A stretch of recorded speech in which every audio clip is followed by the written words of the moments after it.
कुष्टी महाराज हे YouTube channel आजच subscribe करा, बेल आयकॉनवर क्लिक करा. शुद्ध सांप्रदायिक चाली, कीर्तनं, प्रवचनं, कथा, पारायण असे वारकरी संप्रदायाशी संबंधित व्हिडिओ पहा. आपणही पहा आणि इतरांनाही आग्रहपूर्वक सांगा.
सुंदर ते ध्यान भोगे विठवारी, सुंदर ते ध्यान भोगे विठवारी, सुंदर ते ध्यान भोगे विठवारी, सुंदर ते ध्यान भोगे विठवारी. करकटावरी ठेवून करकटावरी ठेवून तुळशी हार गळाचे पितांबर, तुळशी हार गळाचे पितांबर. करकटावरी करकटावरी तुळशी हार गळाचे पितांबर, तुळशी हार गळाचे पितांबर. आवड निरंतर हेच ध्यान, आवड निरंतर हेच ध्यान, तुळशी हार गळाचे पितांबर, हार गळाचे पितांबर. आवड निरंतर हेच ध्यान, आवड निरंतर हेच ध्यान, तुळशी हार गळाचे पितांबर, तुळशी हार गळाचे पितांबर. कुंडले तपती श्रवणी, मकर कुंडले तपती श्रवणी, मकर कुंडले तपती श्रवणी, मकर कुंडले तपती श्रवणी. कंठ कौस्तुभमणे विराजित, कंठ कौस्तुभमणे विराजित, तुळशी हार गळाचे पितांबर, तुळशी हार गळाचे पितांबर. कंठे कौस्तुभमणे विराजित, कंठे कौस्तुभमणे विराजित, तुळशी हार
रामकृष्ण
रूप पाहता लोचनी सुख झाले हो साजनी तो हा विठ्ठल परवा तो हा माधव परवा तो हा माधव परवा तो हा माधव परवा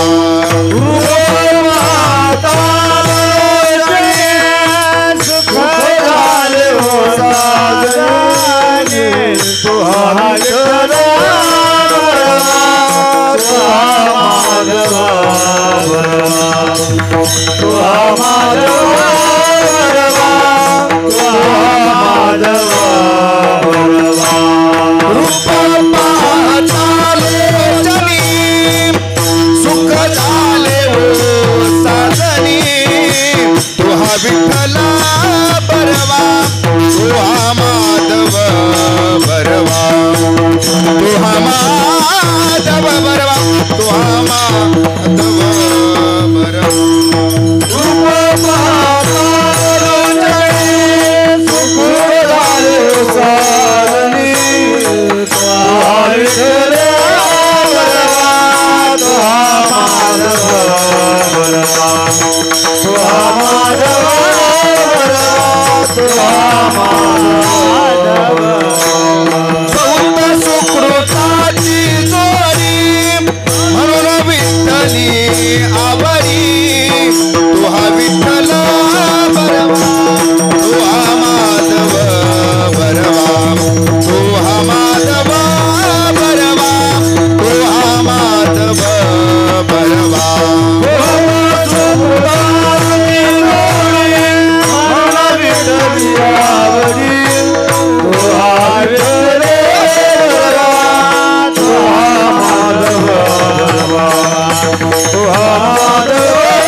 बरवा तो हा माधव बरवा तो हा माधव बरवा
माझे गडी कोण कोण माझे घरी कोण कोण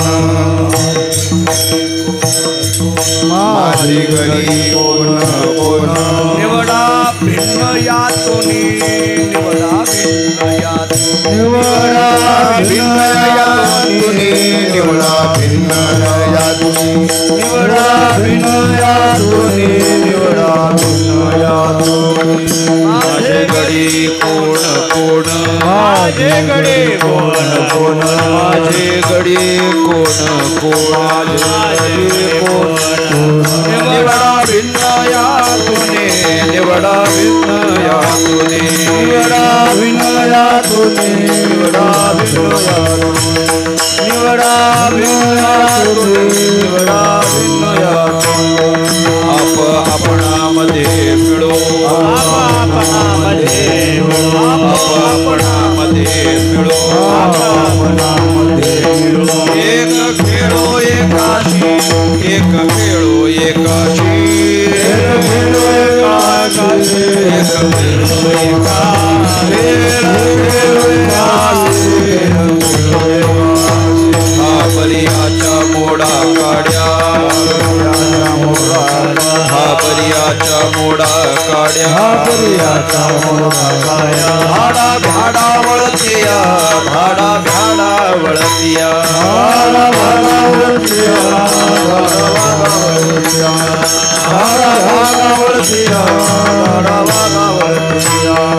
आप आपणामध्ये मिळो आप आपणामध्ये मिळो एक खेळो एकाशी एक खेळो एकाशी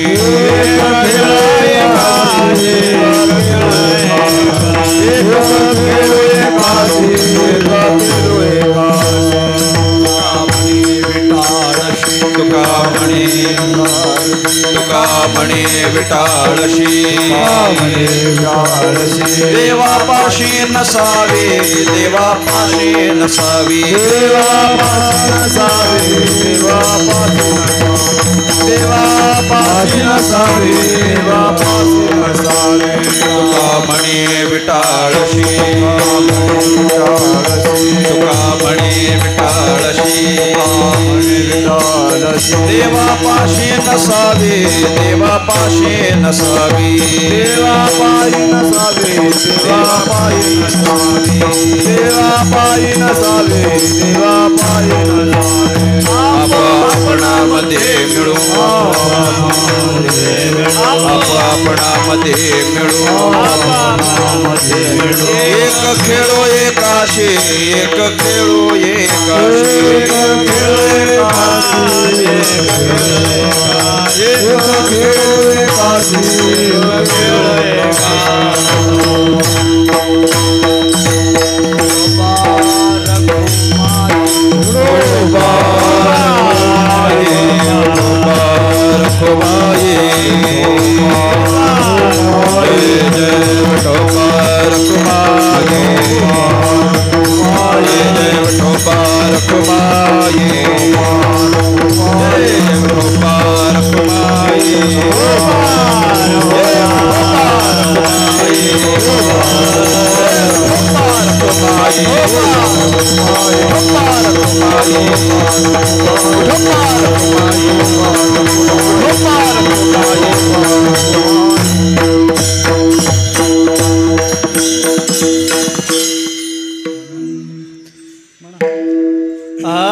माझे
खेळो एकाशी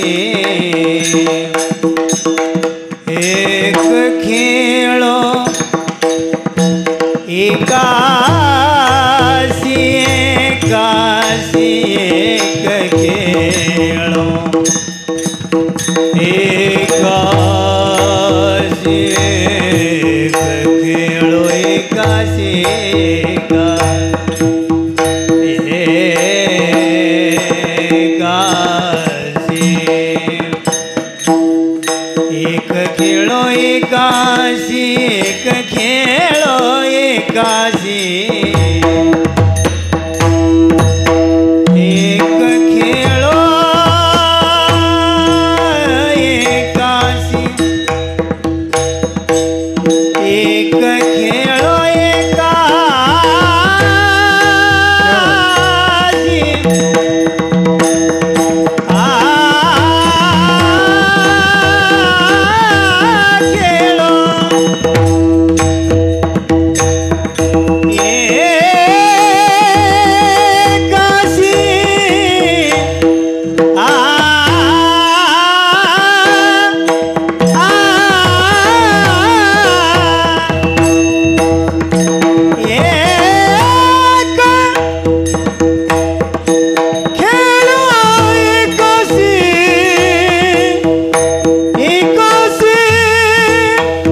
एक खेळो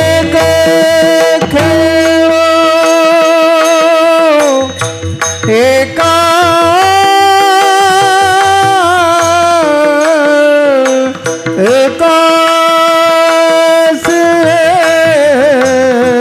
एक खेळो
काशी आप अपना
काय म्हणतात महाराज, माझे गडी कोण कोण निवडा भिन्न यातोनी आप आपणामध्ये मिळो, एक खेळो एकासी घाबरियाच्या मोडा काड्या, धाडा भ्याडा वळतिया आप आपणामध्ये मिळो, एक खेळो एकासी तुका म्हणे विटाळशी देवापाशी नसावी, आप आपणामध्ये मिळो, एक खेळो एकासी पांडुरंगा करू प्रथम नमन पांडुरंगा करू प्रथम नमन पांडुरंगा करू प्रथम नमन दुसरे चरणा संताची दुसरे चरणा संताची पांडुरंगा करू प्रथम नमन पांडुरंगा करू प्रथम नमन पांडुरंगा करू प्रथम नमन पांडुरंगा करू प्रथम नमन दुसरे चरण संतांची दुसरे चरणा संताची दुसरे चरणा संताची पांडुरंगा करू प्रथम नमन दुसरी चरण संताची त्यांच्या कृपादानी कथेचा विस्तारो बाबाजी सद्गुरुदास तुका मस्तक हे पायावरी या वारकरी संताची जेने पंढरी सारिखाची अकोला धामणगाव केला, वैकुंठाधिपती श्री विठ्ठल सखा सोयरा जोडीला, जो का भक्त विरक्त भूतळवटी विख्यात हा बोधला, त्या श्री संत सद्गुरु मानकोजी चरणी साष्टांग मी घातीला विठाला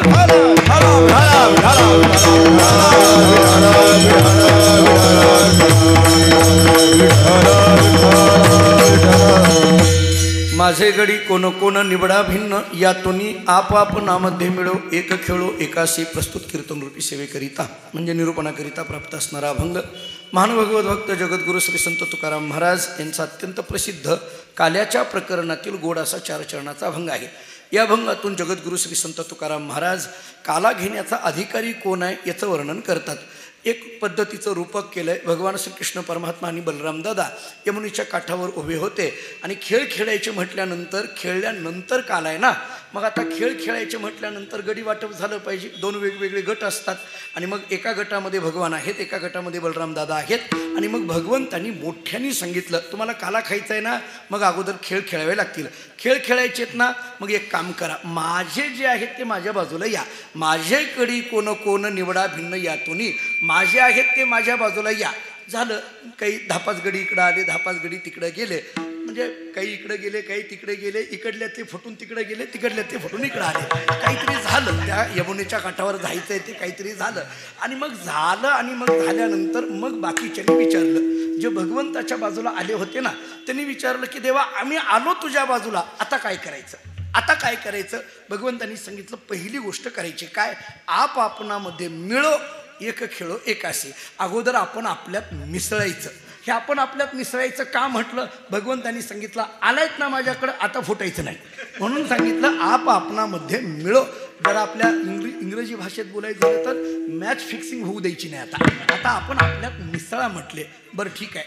तेवढ्यामध्ये काही गड्यांनी देवाला सांगितलं असेल की देवा काही गडी तुझ्याकडे आले, काही गडी बलराम दादाकडे गेले, सगळं खरं आहे, पण काही गोपाळ असे आहेत म्हटले की जे इकडेही आले नाहीत आणि तिकडेही आले नाहीत. काही असे असतात की जे घरी येऊन सांगतात पालखी सोहळ्याला चाललो, ते इकडेही नसतात आणि घरातही नसतात, कुठं असतात कोणास ठाऊक, पण असे काही असतात. म्हटले अशांचं काय करायचं.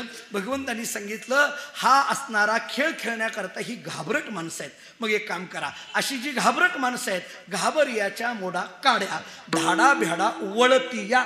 ही वळती 2 पद्धतीची, एक गायींच्या वळत्या आणि दुसरी जन्म मरणाची वळती. आपल्याला वेळ मिळाला तर पुढे बोलू आपण. घाबर्याच्या मोडा काड्या याचा अर्थ जुन्या काळातला शब्द सांगतो, आपल्या मराठवाड्यामध्ये शब्द आहे पहा, यांच्याशी आता काडी मोड करा, आता यांच्याशी काही संबंध ठेवायचा नाही. घाबर्याच्या मोडा काड्या, धाडा भेडा वळतिया, आप आपणामध्ये मिळो एक खेळो एकासे. आणि म्हणून शेवटी भगवंता तुकाराम महाराजांनी एक सिद्धांत सांगून टाकला. काय सिद्धांत सांगून टाकला, तुका म्हणे विटाळशी देवापाशी नसावी. अशी जी माणसं आहेत, विटाळशी शब्दाचे काय अर्थ करायचे पुढे बघू, पण अशी जी माणसं आहेत ती देवाजवळ चालत नाहीत. मग जी आपल्या जवळ आलेली आहेत, आप आपणामध्ये मिळो, काला खायचा आहे ना, मग एकमेकामध्ये मिसळा. विठाला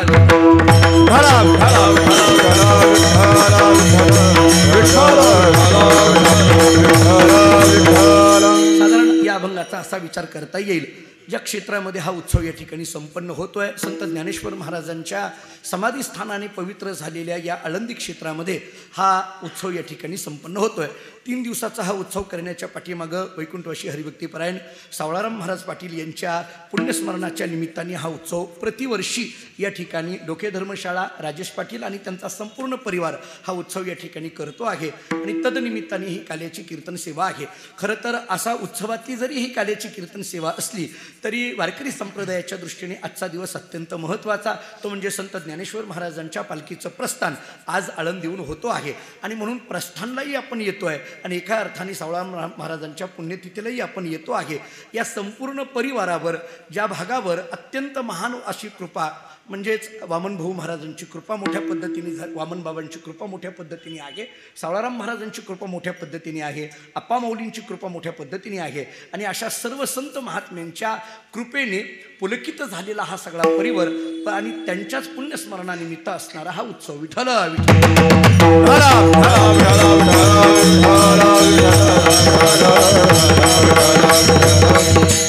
या अभंगामध्ये किती विस्तार मला करता येईल माझ्या वेळेमध्ये आणि माझ्या या यांनी साथ देण्याने ते मला सांगता येणार नाही. पण या अभंगाचा एक साधा जो मला भावलेला अर्थ आहे तेवढा मी आपल्यासमोर मांडतो. या अभंगाचा विचार करत असताना हा काल्याच्या प्रकरणातला अभंग आहे. मुळात काला या शब्दाचा विचार करताना आपल्याकडे असं सांगितलं, 2 भिन्न वस्तू एकत्रित येणं याला काला आपण म्हणतो. काही ठिकाणी एकत्रित येणं काला नाही, एकत्रित आलेल्या वस्तू एकरूप होणं याला काला म्हटलं जातं. मी थोडं आणखीन पुढं वाक्य बोलतो. एकत्रित येणं, एकरूप होणं असं नाही, एकरूपतेची जाणीव होणं याला काला म्हणा. विठाला फक्त एकत्रित येणं याला काला नाही म्हणायचं, किंवा एकरूप होणं ही काल्याची यथार्थ व्याख्या होत नाही. एकरूप होणं असं काय यथार्थ व्याख्या होत नाही? याचं कारण एकरूप होण्याकरता दोन पाहिजे ना. एकरूप होण्याकरता दोन पाहिजे ना. दोन असतील तर त्याला एकरूप हा शब्द वापरता येईल. इथं दोन नाहीच ना. मग इथं काय पाहिजे? एकरूपतेची जाणीव पाहिजे. वस्तुतः ते एकच आहे, वेगळं आहे कुठं? तुका म्हणे कैची किव तुका म्हणे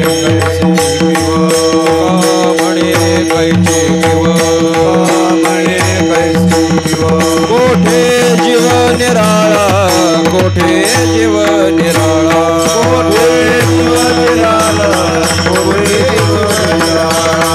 कोठे जीव निराळा कोठे जीव निराळा कोठे जीव निराळा तुका म्हणे कैची किव कोठे जीव निराळा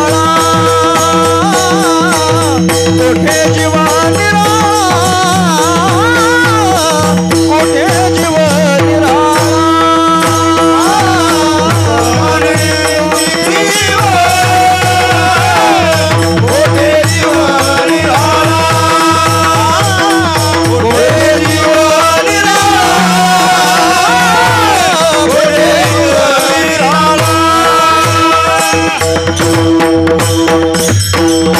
कोठे जीव निराळा तुका म्हणे कैची कीव कोठे जीव निराळा. महाराजांनी प्रश्नच विचारून टाकला.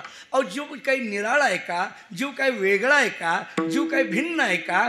जर तो जीव परमात्म्यापासून भिन्न आहे असं म्हटलं असतं तर मग ठीक आहे ना, ते एकत्रित आलं पाहिजे, एकरूप झालं पाहिजे, हे सगळं ठीक आहे. तो काही वेगळा आहे का? ज्ञानोबांच्या हरिपाठातली रोजची भाषा सांगायची झाली तर एकहरी आत्मा जीव शिव समा वाया तू दुर्गमा न घाली मन.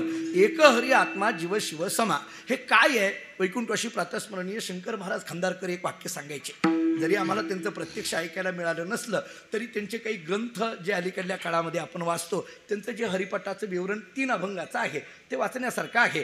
किंवा त्यांची काही कीर्तनंही, काही दुर्मिळ कीर्तनं यूट्यूबला अलीकडल्या काळामध्ये उपलब्ध आहेत. शंकर महाराज खंदारकर असतील, दुन्ना महाराज देगलूरकर असतील किंवा त्या काळातली अनेक मंडळी त्यांची थोडीफार कीर्तनं यूट्यूबला आपण जे काही थोडंफार ऐकतो म्हणण्यापेक्षा यूट्यूबला जे थोडंफार ऐकण्यासारखं आहे असं म्हणायला हरकत नाही. कारण अलीकडल्या काळामध्ये यूट्यूबला काय चालतं हे न सांगितलेलं बरं. त्याचे जे थंबनेल आहेत ते वाचावी सुद्धा वाटत नाहीत. एका कीर्तनकाराच्या पुढे थंबनेल लिहिलेलं होतं तडका कीर्तन असं कुठं असतं? आळंदीतलीच एका महाराजांची चाल. आपण सगळेजण आळंदीतलेच आहोत, मला त्यांचं नाव घेण्यात मी वेळ घेत नाही, परंतु अत्यंत गोड चाल म्हणणारे वारकरी, निष्ठावंत वारकरी, त्यांच्या चालीवर थंबनेल लिहिलं होतं भयानक चाल. आता कसं ऐकायचं म्हणजे अशा पद्धतीची जर थंबनेल असतील तर आपण कीर्तन किंवा भजनाची परंपरा कुठं घेऊन चाललोय अशी म्हणण्याची वेळ येते. विठ्ठला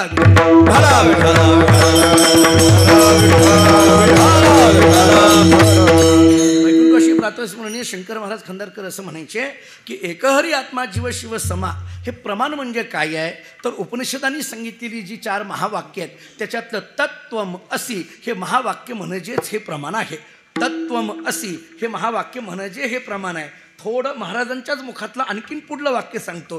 ते म्हणतात तत्त्वम असी म्हणजेच एकहरी आत्मा जीव शिव समा. याहीपेक्षा ते असं म्हणायचे एकहरी आत्मा जीव शिव समा म्हणजेच तत्त्वमसी ते असं म्हणायचे. कारण ज्ञानोबाराय अगोदर मग उपनिषद. विठ्ठला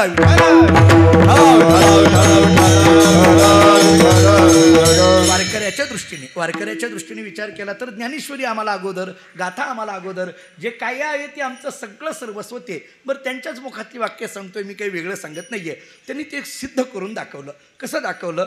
तत्त्वम असी या महावाक्याचा जर विचार करायचा झाला, आता तत्त्वम असी हे अनेकदा आपल्या कानावर पडतं. एरवी बऱ्याचदा आपल्याला त्याचा जरी यथार्थ अर्थ नाही कळाला तरी आपण मुखातून सुद्धा ते बोलून जातो. किंवा हे महावाक्य हे माहीतही नसतं इतकं आपण सहजगत्या ते बोलून जातो. हे तत्त्वम असी म्हणत असताना ते तू आहेस असा सरळ सरळ या महावाक्याचा अर्थ झाला. तत् म्हणण्यामध्ये ते, त्वम म्हणण्यामध्ये तू आणि असी म्हणण्यामध्ये आहेस. आता तत् म्हणण्यामध्ये आणि त्वम म्हणण्याचा विचार करताना वेदांत शास्त्रांनी थोडा सूक्ष्म विचार केलेला आहे. तत्पदाचं वाच्य लक्ष, त्वम पदाचं वाच्य लक्ष याचा विचार केलेला आहे. तत् म्हणण्यामध्ये ते असेल तर त्याचं वाच्य होतं ईश्वर चैतन्य आणि लक्ष होतं ब्रह्मचैतन्य. त्वम म्हणण्यामध्ये तू असेल तर त्याचं वाच्य आहे जीव चैतन्य आणि लक्ष आहे कुटस्थ चैतन्य. मग भागत्याग नावाची जी लक्षणं आहे, ज्याला जहदाजत लक्षणं असं म्हटलं जातं, त्या लक्षणीने असं सांगितलं वाच्यार्थाचा त्याग करा आणि लक्षार्थाने एकत्व ग्रहण करा. मग याचा विचार केला तर जीव चैतन्य आणि ईश्वर चैतन्य याचा त्याग केल्यानंतर जे राहतं किंवा जे आहे ते कुटस्थ चैतन्य आणि ब्रह्मचैतन्य. आता त्याच्यातही थोडा विचार करायचा झाला तर कुटस्थ म्हणजेच ब्रह्म आणि ब्रह्म म्हणजेच कुटस्थ. विचारसागरामध्ये एक वाक्य आलेलं आहे पहा. आत्मा म्हटलं काय, कुटस्थ म्हटलं काय, ब्रह्म म्हटलं काय, तत्पद लक्ष म्हटलं काय. विठाला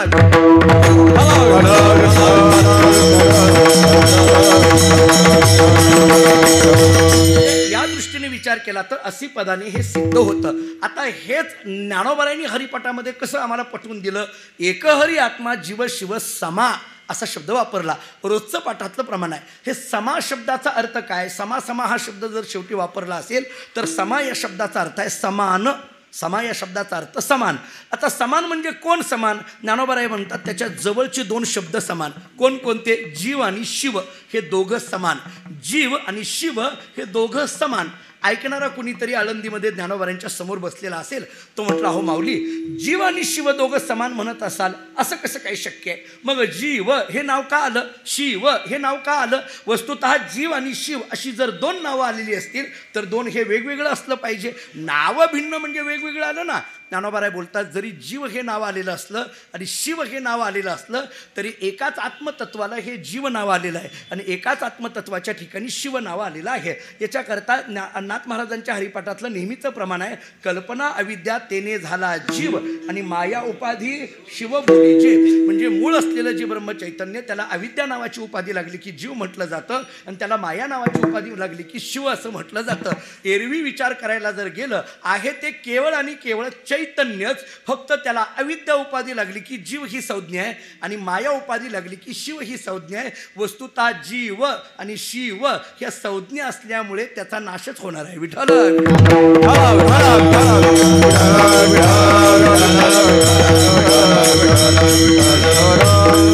आणि म्हणून आत्म्याच्या दृष्टीने विचार केला तर दोन्ही एकच आहे. म्हटले कसं काय. अरे त्याच्याजवळचा जो आत्मा शब्द आहे की नाही, त्या आत्मा शब्दाने अरे जीव म्हटलं तरी आत्माच आहे आणि शिव म्हटलं तरी आत्माच आहे. दोन काय आहे, उपाधी लागली की नाव वेगळं येतं.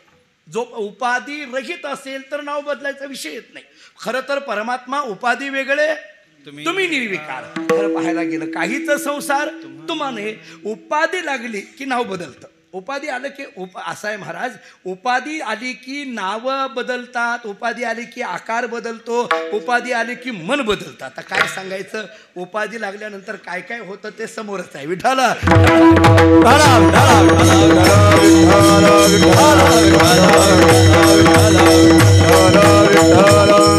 मला त्याच्यात जास्त गुंतायचं नाही. आता जीव आणि शिव खरं पाहायला गेलं तर आत्माच आहे. जीव म्हटलं तरी आत्माच आहे आणि शिव म्हटलं तरी आत्माच आहे. कळालं का असं ज्ञानेश्वर महाराजांनी त्या माणसाला विचारलं.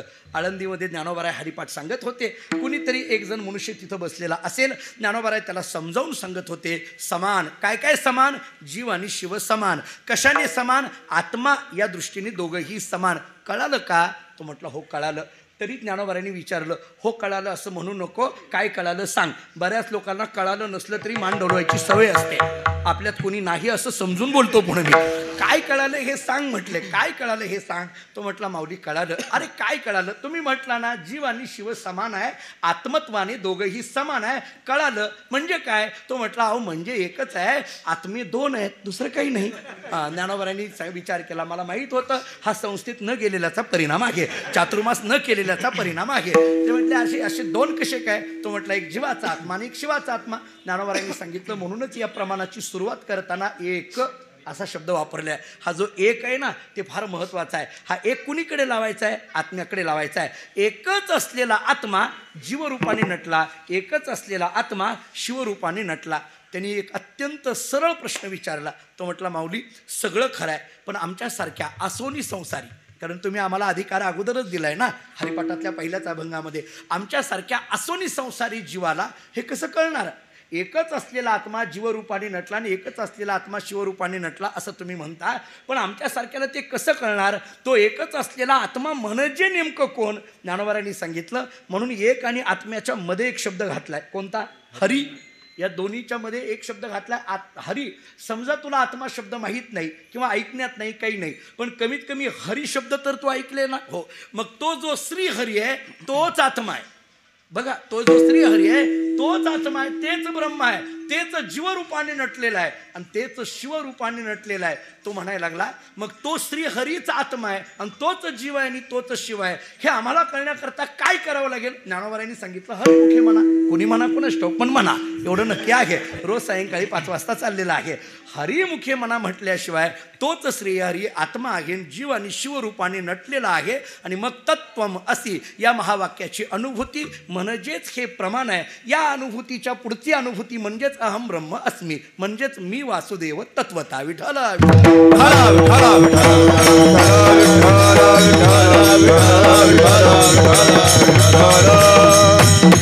विचार केला तर आपल्याला काला शब्दाचा विचार करताना काही एकत्रित आणण्याची गरज नाही, काही एकरूप होण्याची गरज नाही. आपली जी स्थिती एकरूपच आहे, फक्त त्याची जाणीव होण्याची गरज आहे. त्याची जाणीव होण्याकरता आपल्याला हे सगळं चिंतन करावं लागतं.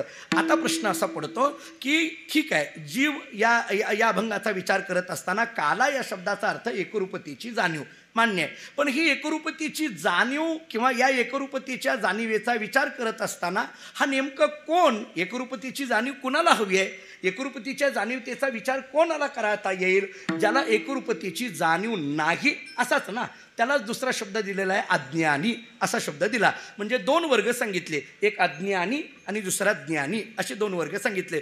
योग वशिष्ठामध्ये श्लोक मला पाठ नाही आहे, परंतु त्याचा भाव सांगतो. 2 वर्ग जरी असले, काय आहे, वशिष्ठ ऋषींनी प्रभू रामचंद्रांना उपदेश करताना, ज्ञानाच्या संबंधाने उपदेश करताना असं सांगितलं आहे, ज्ञानवान एव बलवान, ज्ञानवान एव जीवती, ज्ञानवान एव सुखवान, तस्मात् ज्ञानमयो भव असा श्लोक सांगितला आहे. वशिष्ठ ऋषी प्रभू रामचंद्रांना उपदेश करताना सांगतात, हे रामा, या जगामध्ये जर काही श्रेष्ठ असेल तर ते केवळ आणि केवळ ज्ञान श्रेष्ठ आहे. आणि म्हणून या जगामध्ये बलवान कोण असेल तर ज्ञानवान एव च. एव या शब्दाचा अर्थ च, मराठीमध्ये च, संस्कृतमध्ये एव, तर तोच या ठिकाणी बलवान आहे. या जगामध्ये जीवन जगला असं कोणाच्या बाबतीत म्हणता येईल? ज्यांनी ज्ञान संपादन केलं तोच खरा जीवन जगला असं म्हणावं लागेल. या जगामध्ये खरं सुख जर कोणाकडे म्हटलं तर जो ज्ञानी आहे तोच खऱ्या अर्थाचा सुखी आहे. ज्ञानी आहे तोच खऱ्या अर्थाचा सुखी आहे असं जर म्हणत असाल तर आमच्याकरता तर आम्ही अनेक वेगवेगळी सुखाची साधनं शोधतोय ना. मग आपल्याला ज्ञानोबारांनी दिलेलं चिंतन डोळ्यासमोर येतं. अनेक वेगवेगळी साधनांनी मिळणारं सुख हे विषय सुख आहे आणि ज्ञानाने प्राप्त होणारं सुख हे ब्रह्मसुख आहे. किंबहुना सोये जीवात्मयाची लागे ते जीव होये तया नाम सुख. किंबहुना सोये जीवात्मयाची लागे. गुरुहरिभाऊ पाठामध्ये असं म्हणायचे, सोये लागे आणि होये हे कळालं की सुख कळालं. विठ्ठल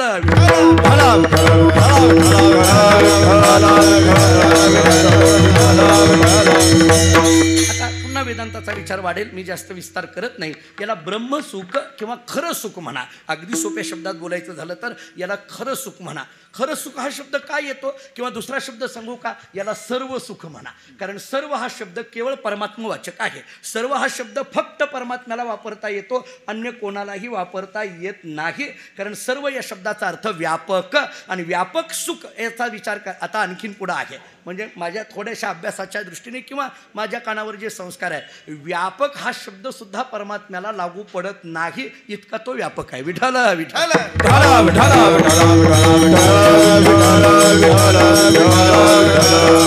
जाऊ द्या.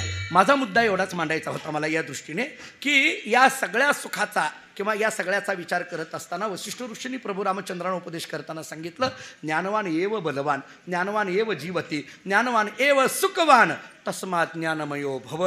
म्हणून ज्ञानी हो, बस ज्ञानी हो. आता दुसरा श्लोक म्हणजे पाठ नाही आहे परंतु त्याचा भाव सांगतो. त्याचा भाव असा सांगितला आहे, हे रामा, एखाद्या वेळेस अज्ञानी असलेलं बरे चालेल, एकतर ज्ञानीच हो, पण ज्ञानी नाही होता आलं तरी अज्ञानी असलेला चालेल, पण ज्ञानबंधू होऊ नकोस असा शब्द वापरला. ज्ञानबंधू होऊ नकोस. आता हे काय प्रकार आहे? ज्ञानीच व्हावं पहिला मुद्दा, ज्ञानीच व्हावं पहिला मुद्दा. समजा ज्ञानी नाही होता आलं तर अज्ञानी असलेलं बरं, पण ज्ञानबंधू होऊ नको. हे ज्ञानबंधू, बंधू हा शब्द जरा डोळ्यासमोर आणा. बंधू या शब्दाचा अर्थ काय? बंधन. सरळ सरळ विचार करायचं झालं तर बंधन. आता हे बंधन आणि ज्ञान हे कसं काही एकत्रित आहे? ज्ञान म्हणायचं आणि पुन्हा बंधन म्हणायचं. खरं तर हे दोन शब्द एकत्रित येणार नाहीत, कारण जिथं ज्ञान आहे तिथं बंधन नाही, जिथं बंधन आहे तिथं ज्ञान नाही. मग इथं असा का शब्द वापरला? ज्ञान आणि बंधन शब्द वापरत असताना त्याच्यातला छोटासा भाव वशिष्ठांनी असा सांगितला आहे, ज्ञान नसताना ज्ञान असल्यासारखं दाखवणारे ज्ञानबंधू विठ्ठल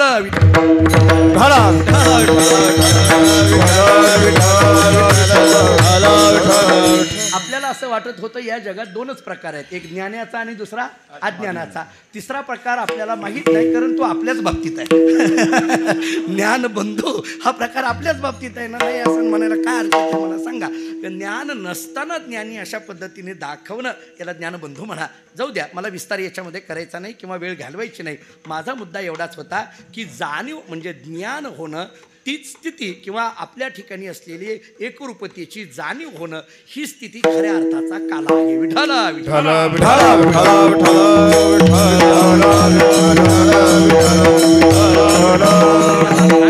थोडा पुढला भाव बोलतो. मला जसं ज्ञानोबर आहे, तुकोबर आहे, जसं सांगतायत तसं बोलत आलो आहे. जर काही चुकलं तर कसोट्या भरपूर आहेत आज, म्हणून बोलत राहिलेलो आहे. माऊली महाराज स्वतः, काकडे माऊली आहेत, जयेश महाराज स्वतः आहेत, आपण सगळी मंडळी आहात. म्हणजे ही सगळी मंडळी वारकरी संप्रदायामध्ये अलीकडल्या काळामध्ये अगदी हरिभजने हे ढवळीले जग याने काम करणारी, विविध प्रांतामध्ये वारकरी संप्रदायाचं तत्त्वज्ञान तळागाळापर्यंत पोहोचविण्याकरिता रात्रंदिवस झटणारी ही सगळी मंडळी आहेत. मला असं वाटतं की वारकरी संप्रदायाचा विचार करत असताना म्हणजे जोग महाराजांची संस्था असेल किंवा पंढरपुरातल्या फळ परंपरा असतील, या सगळ्यांकडून होणारं जे काम आहे, या फळ परंपरा किंवा संस्था हे जर नसतं तर महाराष्ट्र हा महाराष्ट्र राहिला नसता. मी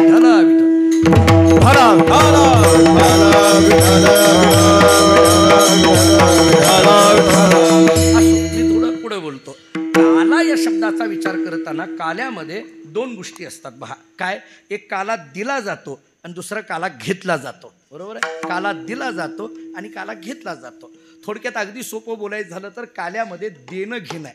मी काल्यामध्ये म्हणतोय, कीर्तनकारातलं देणं घेणं नाही म्हणत मी काल्याबद्दल बोलतोय. काल्यामध्ये काला दिला जातो आणि काला असा घेतला जातो. आता हे काला देणं म्हणजे नेमकं काय प्रकार आहे? काला देणं ही स्थिती काय आहे?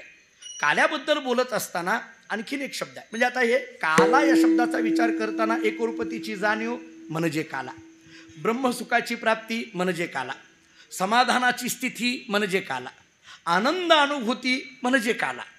हे बोलता बोलता वैकुंठवासी प्रातस्मरणीय जगन्नाथांना पवारांचं एक वाक्य आहे. जगन्नाथांना असं म्हणायचे, काला म्हणजे परिपूर्णतेचं द्योतक असं म्हणायचे. काला म्हणजे परिपूर्णता. आता काला हा परिपूर्ण हा शब्द का आला? मला असं वाटतं की अपूर्ण वेगळं, पूर्ण वेगळं आणि परिपूर्ण वेगळं. ऐका, अपूर्ण, पूर्ण आणि परिपूर्ण. आता माझ्या सहज आपल्या मनामध्ये शंका येईल, अपूर्ण आणि पूर्ण ठीक आहे, हे पुढं परिपूर्ण म्हणायची काय गरज आहे? जगन्नाथांना एक वाक्य सांगायचे. ते असं म्हणायचे, अपूर्ण कशाला म्हणायचं, पूर्ण कशाला म्हणायचं आणि परिपूर्ण कशाला म्हणायचं? अपूर्ण, पूर्ण आणि परिपूर्ण याच्यामध्ये एखादी गोष्ट नाही ती अपूर्ण, ज्ञान नाही त्याला आपण अपूर्ण म्हणतो, ज्ञान नाही त्याला आपण अपूर्ण म्हणतो. ज्यांच्याकडे ज्ञान आहे त्यांना आपण पूर्ण म्हणतो आणि असलेलं ज्ञान देण्याचं सामर्थ्य आहे त्याला परिपूर्ण म्हणतो. आणि हे बोलता बोलता ते पुढे असं म्हणायचे, प्रापंचिक मनुष्य अपूर्ण आहे, मुक्त हा पूर्ण आहे आणि संत हे परिपूर्ण आहे. विठाला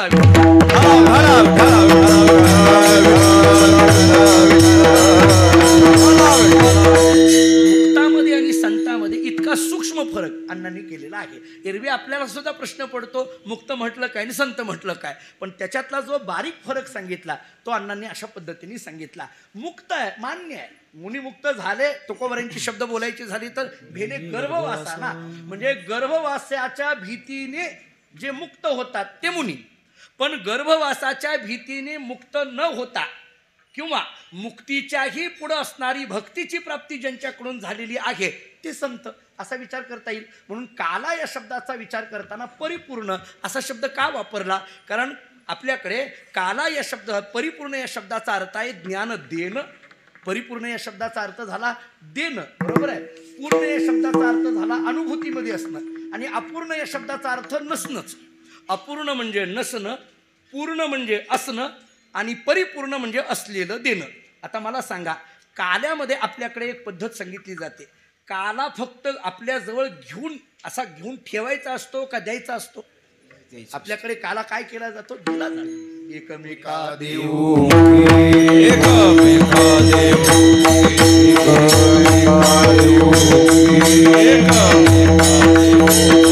सुखे घालू बरी, सुखे घालू बरी, सुखे घालू बरी, सुखे घालू बरी, सुखे घालू बरी, सुखे घालू बरी. एकमेका देऊ मुखी, सुखी घालू बरी, एकमेका देऊ मुखी, सुखी घालू बरी. एकमेका देऊ मुखी सुखे घालू हुंबरी. एकमेका देऊ मुखी असा शब्द वापरला. काला आपण घेतल्यानंतर असा ठेवून घ्यायचा नसतो, तो एकमेकाच्या मुखात द्यायचा असतो. आपण काय करतो? काला एकमेकाच्या तोंडामध्ये देतो.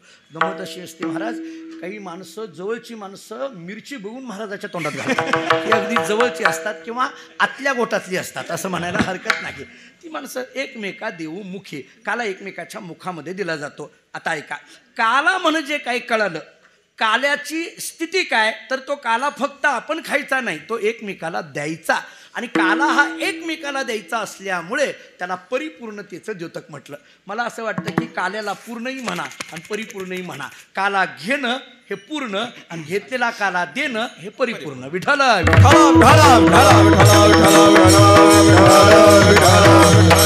याचा अर्थ काला असा शिकवतो, फक्त घेऊन जमत नाही, कधी कधी देत चला असं काला शिकवतो असं म्हणायला हरकत नाही. कमीत कमी कीर्तन करणाऱ्याला तरी, कमीत कमी काल्याच्या कीर्तनकारानं तरी हे सांभाळावं, बाकीचं जाऊ द्या.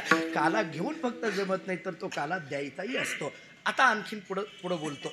ठीक आहे, म्हणजे काल्यामध्ये थोडं देणं घेणं आहे. म्हणजे काला घेतला जातो, तो एकमेकाला दिला जातो. मला कधी कधी आश्चर्य वाटतं, म्हणजे काला घेणं याला सुद्धा अधिकार लागतो महाराज, आणि घेतलेला काला देणं याला सुद्धा अधिकार लागतो. नीट ऐका, काला घेणं यालाही अधिकार लागतो. आणि मुळात काय आहे, अधिकाराशिवाय कोणतीच गोष्ट प्राप्त होत नाही. आमचे गुरुवरी भाऊ पाठामध्ये महाराज असं म्हणायचे, वेदांतातले काही सिद्धांत इतके महत्त्वपूर्ण असतात किंवा वेदांतशास्त्रातली भक्तिशास्त्रातली काही ग्रंथ इतके महत्त्वपूर्ण असतात, ते अनधिकाऱ्याला सांगूनही जमत नाही म्हणायचे. ते अनधिकाऱ्याला सांगून जमत नाही. त्याच्याकरता एक विशिष्ट अधिकार प्राप्त झाला पाहिजे. संस्थेत गेला आणि गेल्या गेल्या ब्रह्मसूत्र ऐकायला शक्य आहे का? त्याला कुठेतरी भांडारकर आपल्याला व्हावं लागेल, काहीतरी वेदांताच्या थोड्या प्रक्रिया आपल्याला ऐकाव्या लागतील. आम्ही कॉलेजमध्ये असताना आमचे सर सांगायचे, पहिल्या पायरीवरून दुसऱ्या पायरीवर जावं, दुसऱ्यावरनं तिसऱ्या पायरीवर जावं, पहिल्या पायरीवरनं डायरेक्ट तिसऱ्या पायरीवर जाऊ नये असं ते म्हणायचे. काय होतं ते नंतर मी खाजगीत सांगतो, आता सांगत नाही. ते म्हणायचे, पहिल्या पायरीवरनं तिसऱ्या पायरीवर पाय ठेवायला गेलं काय होतं, उगी माफी मागून बोलतो, काही वाटून घेऊ नका. ते म्हणायचे काही नाही, असं फार असं उडी टाकायला गेलं की चड्डी फाटते, बाकी काही म्हणायचं. आता असे चड्डी फाटलेलेच कितीतरी आपल्याकडे आहेत. विठ्ठल विठ्ठल ढाला ढाला ढाला. वाच्यार्थानं न घेता लक्षार्थाने घ्या. आजची स्थिती नाहीतरी वेगळी आहे का मला सांगा. अहो, ज्ञानोबारांचा पालखी सोहळा आम्हाला काय शिकवितो, तुकोबारांचा पालखी सोहळा काय शिकवतो, 18 दिवसाची ही साधना आम्हाला काय शिकवते, चातुर्मासाची स्थिती काय शिकवते, महिनावारी आपल्याकडे परंपरेमध्ये सांगितली जाते ती काय शिकवते, संस्थेतले 4 वर्ष आम्हाला काय शिकवले जातात, एखाद्या गावातला अखंड हरिनाम आम्हाला काय शिकवितो, ज्ञानेश्वरीचं पारायण आम्हाला काय शिकवितं, गात्याचं भजन आम्हाला काय शिकवितं, या सगळ्या एका विशिष्ट पद्धतीच्या साधनाच आम्हाला सांगितल्या जातात ना.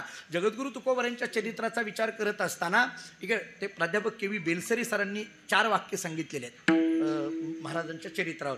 त्यांनी असं सांगितलं, सामान्य स्थितीपासून उच्च स्थितीपर्यंत पोहोचता येतं हे ज्या चरित्राने जगाला दाखवून दिलं ते जगद्गुरु तुकोबारांचं चरित्र. पहिलं वाक्य. दुसरं वाक्य त्यांनी असं सांगितलं, मानवी जीवनामध्ये साधनेमध्ये अखंड रत असताना किती जरी अडचणी आल्या तरी साधनेपासून परावृत्त व्हायचं नाही हे ज्या चरित्राने जगाला शिकविलं ते तुकोबारांचं चरित्र.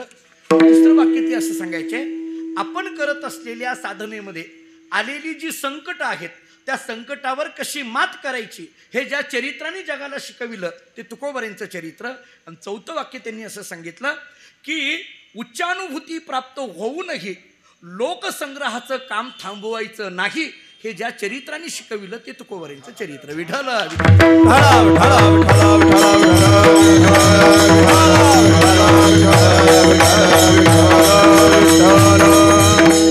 आपल्याला बोलायचं होतं काल्याच्या संबंधाने. म्हणजे काल्यामध्ये देणंही आहे आणि काल्यामध्ये घेणंही आहे. म्हणजे घेणं काला घ्यायचा त्यालाही अधिकार लागतो आणि काला द्यायचा त्यालाही अधिकारी लागतो. आता काला घेण्याकरता अधिकारी लागतो आणि काला देण्याकरिता अधिकारी लागतो. आपण ज्यावेळेस तो गोपाळ जो आहे ना तो गोपाळ दुहेरी काम करतोय. पहा काय काम करतोय. एकतर तो घेण्याचंही काम करतोय आणि घेतलेला काला देण्याचंही काम करतोय. गोपाळाचा जर विचार करायचा झाला भगवंताचा विचार करण्याची फार गरजच नाही. भगवान भगवानच आहे त्यांच्याबद्दल काय आपण मतं मांडणार. पण इथं गोपाळाचाच विचार जर आपल्याला करायचा झाला तर एकंदरीत कृष्ण चरित्रामध्ये एक विलक्षण व्यक्तिमत्व म्हणजे गोपाळाचं आहे. कारण गोपाळ या शब्दाचा साधारण अर्थ जरी आपल्याकडे केला जात असेल गो म्हणजे गाई आणि पाळ म्हणजे पालन करणारा गाई पालन करणारा असा जरी गोपाळ शब्दाचा अर्थ वाच्यार्थाने केला असला तरी तत्वज्ञानाने अर्थ असा केला आहे गो या शब्दाचा अर्थ इंद्रिय आणि पाळ या शब्दाचा अर्थ रक्षण करणं म्हणजे इंद्रियांचं विषयांपासून जो रक्षण करतो त्याला गोपाळ असं म्हटलं जातं. हा थोडा तात्विक अर्थ आपल्याला सांगितलेला दिसून येतो. म्हणून गोपाळाचा विचार केला तर तो काला घेतोही आहे आणि गोपाळाचा विचार केला तर तो काला देतोही आहे. मग हा काला देण्याचा अधिकार किंवा घेण्याचा अधिकार जो गोपाळाकडे येतो त्याच्याकरता त्यानं काय केलंय. त्यानं एकच केलंय कंठी धरीला कृष्णमणी. बरोबर आहे. अवघा जनी प्रकाश ही स्थिती आल्यामुळे काला वाटो एकमेका वाटो काला वाटो एकमेका वैष्णवनिका संभ्रम वैष्णवनिका संभ्रम वैष्णवनिका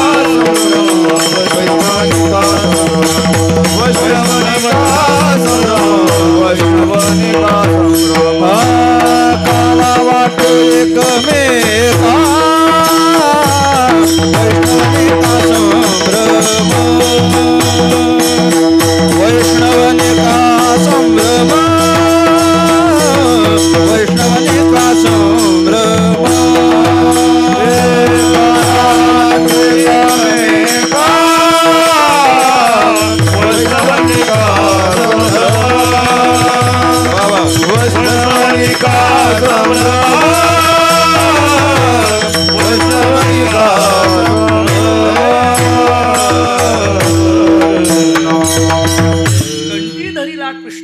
अवघा जनी प्रकाश काला वाटू एकमेका वैष्णव निका संभ्रम.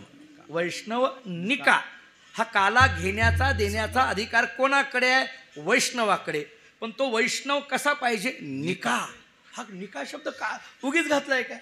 निका हा शब्द घालण्याच्या पाठीमागं काहीतरी तुकाराम महाराजांना सांगायचं असेल असं मला वाटतं. उगीच निका शब्द म्हणजे महाराजांना असं कुणीतरी म्हणेल नाही हो ते चालीमध्ये बसत नाही टाळामध्ये बसत नाही काला वाटू एकमेका एकमेका म्हणून निका असं असं काहीतरी महाराजांनी केलं असं कुणीतरी म्हणेल. असलं तकलादू यमक अलंकार करणारे तुकाराम महाराज नव्हते. असे तकलादू यमक अलंकार करणारे भरपूर महाराज आहेत पण असं तुकाराम महाराज नव्हते. असलं नव्हतं महाराज ते. इथं मेका आलं म्हणून इथं निका पाहिजे असं नाही. महाराजांना काहीतरी नाही ते टाळात तसं काही नाही. टाळात बसायचा वगैरे विषय नाही. समजा निका शब्द समजा निका शब्द काढला टाळात बसत नाही का. आता नाही ते बसायला लागलं त्याला काय अडचण आहे बसायला. काही बसतंय की आता अलीकडल्या काळात तर काय नाही बसत हे सांगा. अशी स्थिती आहे आता अलीकडल्या काळामध्ये. मग महाराजांनी निका शब्द का वापरला याच्यात महाराजांना काहीतरी सांगाय. बरं गंमत अशी आहे संभ्रम असा शब्द पुन्हा वापरला महाराजांनी. वैष्णव निका संभ्रम हे म्हणत असताना महाराज मला असं वाटतं हा निका शब्द दोन्हीकडे घ्या. एकतर हा निका शब्द वैष्णवाकडे जर घेतला तर खरा निका हा शब्द काय विचार येतो आपल्याला खरा या दृष्टीने येतो. म्हणजे थोडक्यात काय तर तोच खरा वैष्णव आहे. कंठी धरीला कृष्णमणी अवघा जनी प्रकाश तोच खरा वैष्णव आहे. याच्यामध्ये संभ्रम धरू नका. विठ्ठल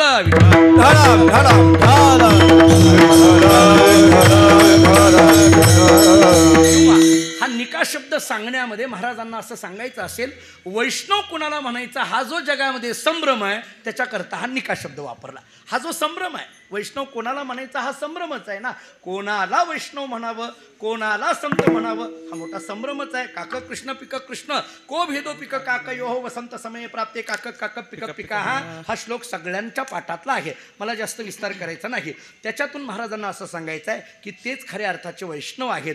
आता हा जो वैष्णव आहे, महाराज सांगतात तो जो कुणी वैष्णव असेल तो वैष्णव खऱ्या अर्थाने या सगळ्या आपल्या काल्याच्या प्रक्रियामध्ये जर तो पाहिजे, कोण पाहिजे तर मला वैष्णव पाहिजे. थोडक्यात काय, तो जो वैष्णव असेल ना तोच काल्याचा अधिकारी आहे, आणि मग तो जो काल्याचा अधिकारी आहे ना तोच खेळण्याचा अधिकारी आहे. बरोबर आहे, माझ्या बाजूने. आणि म्हणून मला असं म्हणायचं आहे, भगवंतांनी सगळ्या त्या यमुनेच्या वळवंटामध्ये मोठ्याने आरोळी ठोकली असेल. काला पाहिजे ना त्याला करता वैष्णवच पाहिजे, बाकीच्याला काला मिळणार नाही. कोणाकोणाला काला मिळणार नाही याची कारणं वेळ मिळाली तर पुढं आपण बघू, पण काला मिळायचा असेल तर वैष्णवच पाहिजे. आता काला खायचा असेल तर अगोदर खेळलं पाहिजे. हा खेळणं हा शब्द दोन अंगाने घ्या, लौकिकाच्याही अंगाने घ्या आणि परमार्थाच्याही अंगाने घ्या. लौकिकाच्या अंगाने खेळणं हे झालं आणि परमार्थाच्या अंगाने सेवा हे झालं. का, खेळणं हा जरी आपल्याला लौकिकातून विचार केला गेला तरी सेवा हा परमार्थातून विचार करावा लागेल. काला हा शब्द जर प्रसादाच्या दृष्टीने असेल तर खेळ हा शब्द सेवेच्या दृष्टीने घ्यावा लागेल, कारण सेवेशिवाय प्रसाद नाही असाही आपल्याला एक विचार आपल्याला करता येईल. नाही पटला तर सोडून द्या, पण असाही एक विचार आपल्याला करता येण्यासारखा आहे. याचा अर्थ महाराज असं सांगतात की काला घ्यायचा आहे ना, मग त्याच्याकरता काय पाहिजे, वैष्णव पाहिजे. मग तो काय काय पाहिजे, खेळण्याचा अधिकारी पाहिजे. मग एक काम करा, खेळ खेळायचे आहेत ना, मग ज्यांना काला पाहिजे त्यांनी खेळावं लागेल. खेळण्याकरता माझ्या बाजूला काही यावं लागेल. माझ्याकडून काला घ्यायचा आहे तर याचा अर्थ ते वैष्णवच पाहिजे. अशा पद्धतीचे जे कोणी गडी आहेत ते माझ्या बाजूला या. माझे गाडी कोणा कोणा, माझे गाडी कोणा कोणा, माझे गाडी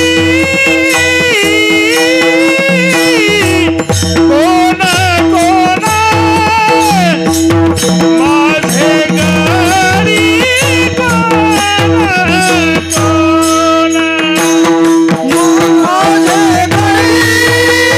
माझे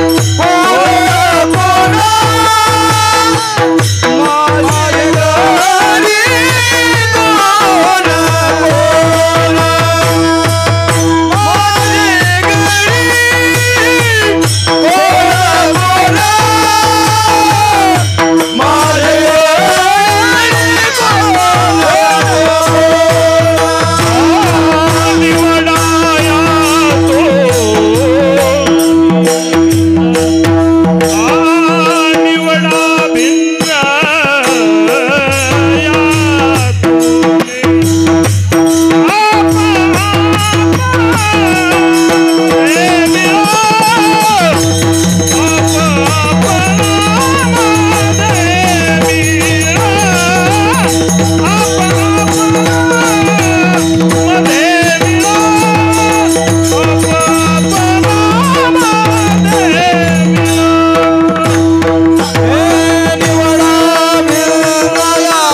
निवडा भिन्न यातूनी निवडा. यातूनही निवडा. यातून जे वेगळे आहेत ना तर ते निवडा म्हटलं. बरोबर आहे. आता हे निवडा शब्द काय वापर आपल्याकडे निवडणं या दृष्टीने निवडणं म्हणजे आपलं ते तांदूळ गहू वगैरे हे बाकीच्या निवडणीचं आपल्याला काही माहीत नाही पण ते निवडणं. मग आता याच्यामध्ये काय केलं जातं जे चांगलं आहे जे काही चांगलं आहे ते एका बाजूला घेतलं जातं आणि जे वाईट आहे ते दुसऱ्या बाजूला टाकलं जातं. मग एक काम करा इतके सगळे आहेत ना मग याच्यातले जे माझे आहेत ना गडी ते माझ्या बाजूला या. माझे गडी कोण कोण निवडा भिन्न यातूनही. महाराजांनी इथं माझे असा शब्द भगवंताच्या मुखामध्ये दिलाय. आता भगवंताच्या दृष्टीने माझं कोण असेल हो भगवंताच्या दृष्टीने. बरं भगवान स्वतः सांगतात माझे असा शब्द वापरताय. जरा आणखीन पुढं बोलू. आपलं माझं वेगळं आणि भगवंताचं माझं वेगळं. आपलं माझं म्हणण्यामध्ये फरक आहे आणि भगवंताचं माझं म्हणण्यामध्ये फरक आहे. आता भगवंताचं माझं कोण असेल भगवंतानी कोणाला माझं ठरवलं असेल. ओगी एक जाता जाता कोठी करून जातो. भगवंताच्या दृष्टीने माझं कोण आहे ज्याचं माझं संपलं ते भगवंताच्या दृष्टीने माझं विठ्ठल.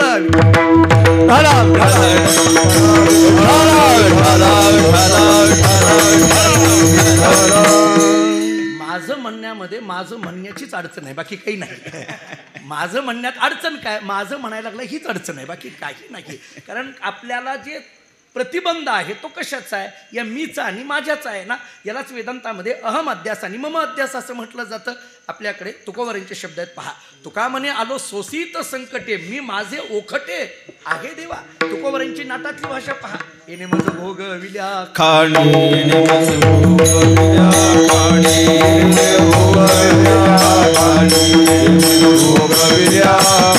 नसता छंद लाविला मनी नसता छंद लाविला मनी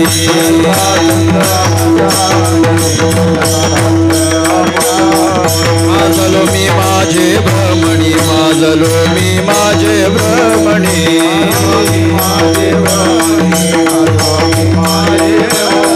आली बोडणी विटंबना आली बोडणी विटंबना लक्ष 84 न चुके निर्वाणीचा बाण शस्त्र हे निर्वाणीचा बाण निर्वाणीचा बाण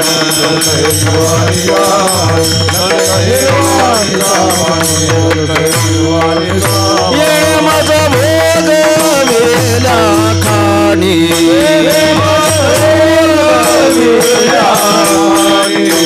नसता छंद लावेला मनी माझलो मी माझे भ्रमणी झाली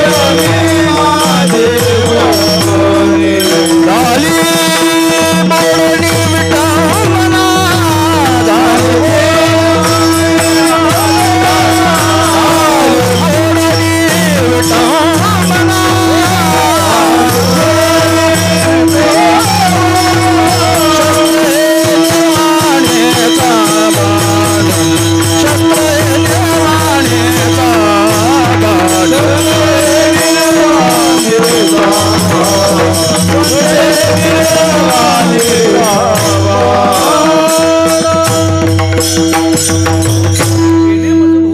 खाली नसता छंद लाविला मनी माझलो मी माझे भ्रमण झाली बोलणी विटंबना.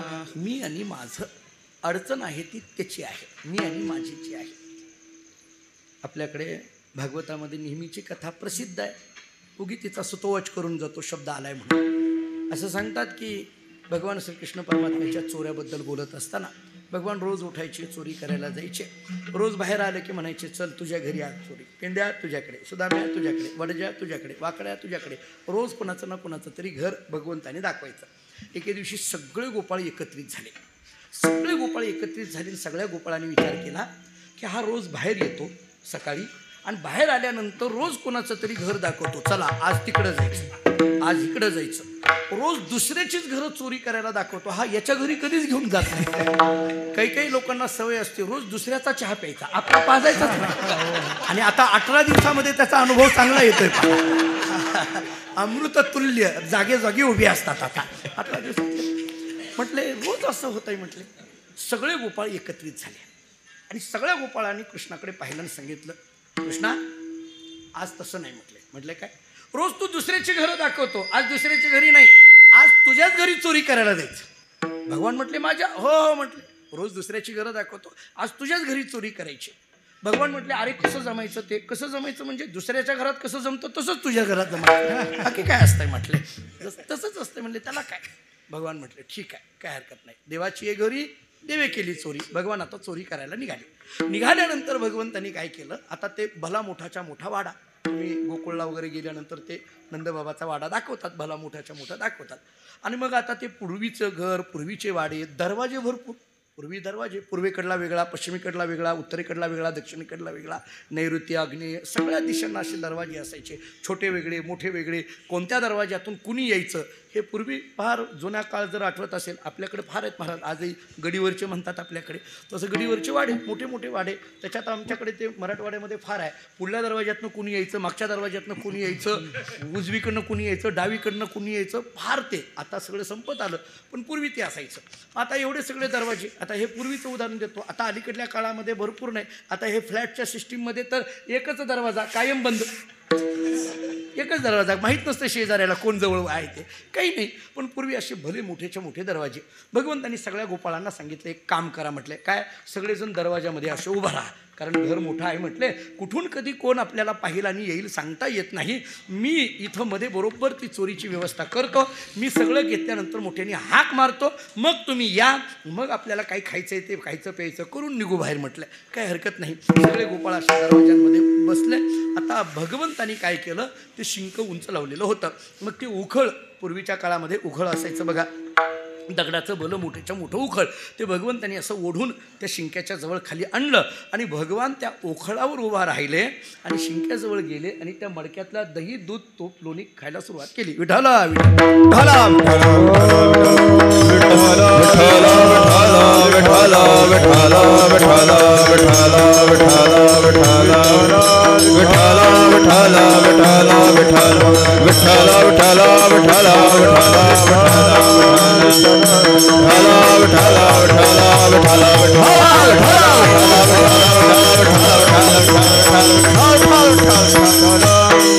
भगवान असे मध्ये गेले, त्यांनी ते उखळ घेतलं, त्या उखळावर उभा राहिले आणि त्या शिंक्यातलं दही दूध जे काही मडक्यातलं होतं ते असं चोरायला खायला वगैरे सुरुवात केली.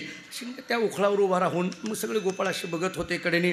तेवढ्यामध्ये एका गवळणीनं ते पाहिलं, गवळणीनं पाहिलं आणि पाहिल्यानंतर ती गवळण मोठ्याने म्हणायला लागली, अगं यशोदे बघ, आम्ही तुला तक्रारी सांगायचो ना, कृष्णाने चोरी केली, करतोय अमुक तमुक, तुला विश्वास बसत नव्हता, आज तुझ्याच घरात चोरी चालू झाली आहे म्हटले. बघ असं म्हटल्याबरोबर यशोदेने विचारलं कुठं आहे. असा त्या गवळणीचा आणि यशोदेचा आवाज ऐकला. कुणी ऐकला? गोपाळांनी, जे दरवाजामध्ये उभे होते ना ते गोपाळ. त्या गोपाळांनी विचार केला, आता ही यशोदा येणार, आपण पकडले जाणार, मग आत्ताच पळून जाऊ म्हटले. सगळेच्या सगळे गोपाळ दरवाजातून असे पळायला लागले. भगवान असे हाका मारायला लागले. ते सगळे म्हटले नाही नाही नाही नाही, चला पळा पळा पळा, आपल्या मागे ईडी लागली, आपलं यशोदा लागली, पळा पळा पळा, असं म्हणून सगळेच्या सगळे असे पळाले आणि कोणी त्या दरवाजामध्ये थांबे ना. भगवान एकटे होते, नाही यशोदाच म्हणायचं होतं, चुकून काहीतरी गेला नाही. आणि मग काय झालं, भगवंत असे तिथं बसलेले होते, यशोदा आत आली, यशोदेने पाहिलं आता ते भगवंताला वगैरे ते सगळं पाहिल्यानंतर काय केलं म्हणे, दोरी आणायची ठरवली आणि मग ती दोरी आणली आणि आता त्या गवळणी म्हणायला लागल्या, सांग काय शिक्षा करते. दोरी आणली आणि यशोदेने काय केलं, त्या उखळाला अगोदर बांधायला लागली. ते दगडाचं उखळ त्याला बांधायला लागली, जोर जोरात गाठी मारायला लागली. बाकीच्या गवळणी हसायला लागल्या. यशोदेने विचारलं काय झालं हसायला. सगळ्या गवळणींनी सांगितलं, अगं यशोदे, पळून कोण जाण्याची शक्यता आहे, कृष्ण का ती उखळ. कृष्ण पळून जाईल ना, जो पळून जाण्याची शक्यता आहे त्याला बांधायचं, जे आपलंच आहे त्याच्या कशाला मागं आपलं बांधायचं, कशाला त्याला नाही बांधायचं म्हटलंय. जे पळून जाणार आहे त्याला, त्या उखळाला कशाला बांधायला लागली. ते काही उखळ कुठं जाणार आहे का. उखळ म्हणजे दगडाचं असतं ना, ते कुठं जाणं शक्य आहे का. मला सांगा, आपल्या घरात असं कधी झालं का, आपल्या घरातला दगड घरातून निघाला आणि आळंदीला वारीला गेला, शक्य आहे का. दगड कुठं वारीला येत असतात का. मी भिंतीची बोलतोय, भिंतीची, शक्य नाही ना. आणि मग ते यशोदेनी त्या दगडाला असं बांधायला लागल्याबरोबर त्या गवळणी म्हणायला लागल्या. यशोदेनी फार गोड उत्तर दिलं. यशोदेनी सांगितलं, हे पहा, चोरी केली कुणी, कृष्णाने, मान्य, पण त्याला सहाय्य कुणी केलंय, त्या उखळाने. बरोबर, उखळावर उभा राहून ना, म्हणजे सहकार्य कुणी केलंय, उखळाने. मग असं आहे, जो चोरी करतो तो तर गुन्हेगार असतोच, पण चोरीला सहाय्य करणारा सुद्धा गुन्हेगार असतो. कायदा आहे, वकील सांगतोय पोलीस आहेत. म्हणजे दोन्ही आम्ही आता एका बरोबर आहे नाही खोट्या नाही, पण आम्ही दोघंही वारकरी आहेत लक्षात ठेवा. तेही कीर्तनकार आहेत, मीही कीर्तनकार आहेत, म्हणूनच ते माझ्या कीर्तन आलेत, नाहीतर कशाला जाते तिकडे गेले नसतात का चोऱ्या पकडायला. विठ्ठल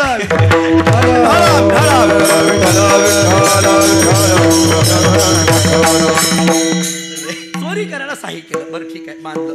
नंतर कृष्णाला बांधायला लागले. असं सांगतात की ते भगवान पळायला लागले, मग काही लवकर सापडेनात, सापडले आणि मग त्याला बांधायला लागली. पण ती बांधत असताना दोरी कमी पडायला लागली. 2 बोटं दोरी कमी पडत आहे असं भागवतांनी वर्णन केलं. ती 2 बोटं का कमी पडायला लागली? कोणती 2 बोटं? डोंगरे महाराजांनी भागवत रहस्यामध्ये वाक्य असं सांगितलेलं आहे, ती 2 बोटं म्हणजे दुसरी नाही, मी आणि माझं. मला इथं बोलायचं होतं, मीचं एक बोट आहे आणि माझेपणाचं एक बोट आहे. भगवान स्वतः यशोदेला सांगतात, आई जोपर्यंत तुझ्या ठिकाणी मीपणा आहे तोपर्यंत मी नाही, ज्या क्षणी मीपणा जाईल त्या क्षणी मी शिवाय दुसरा कुणीच नाही. विठ्ठल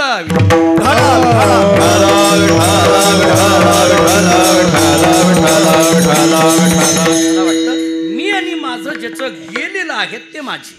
भगवान म्हणतात चला माझे गडी. आता हे गडी शब्द वापरला, गडी म्हणजे नेमकं कोण? गडी या शब्दाने, बरं गडी हा शब्द तसा बघायला गेला तर व्यापक आहे. गडी हा शब्द कोणा एकाकरता वापरता येत नाही, तो समष्टीवाचक आहे. शब्द जर बघायला गेलो तो काही व्यष्टीवाचक नाही आहे, समष्टीवाचक. हे गडी आहेत, ते गडी आहेत, हे गडी आहेत, ते गडी आहे. गडी हा शब्द अनेकांकरता आपल्याला गडी या शब्दाचा विचार जरी काम करणारा असा जरी आपल्याकडे मराठी भाषेमध्ये केलेला असला तरी गडी या शब्दाचा विचार करताना आपल्याला जीव असाच करावा लागेल. गडी हा शब्द कारण काला घ्यायचा आहे ना, काला घ्यायचा आहे, काला देणं घेणं म्हटलं की त्याला जीवच पाहिजे ना. म्हणजे देणं घेणं करण्याकरता लागतं काय? लागतं जीव. म्हणजेच काय लागतं? 3 गोष्टी लागतात. बुद्धी अधिष्ठान कुटस्थ चैतन्य, कुटस्थ चैतन्याचा बुद्धीमध्ये पडलेला आभास. थोडक्यात तिथं चैतन्य आणि चिदाभास या दोन्ही गोष्टी असल्याशिवाय देणं घेणं नावाची क्रिया होत नाही. चैतन्यामध्ये केवळ क्रिया होत नाही आणि केवळ चिदाभासामध्ये सुद्धा केवळ क्रिया, आभासामध्ये क्रिया होत नाही. मग काय पाहिजे? चैतन्य आणि मग त्याच्यावर आभास, या दोघांतूनच क्रिया घडते. विठ्ठल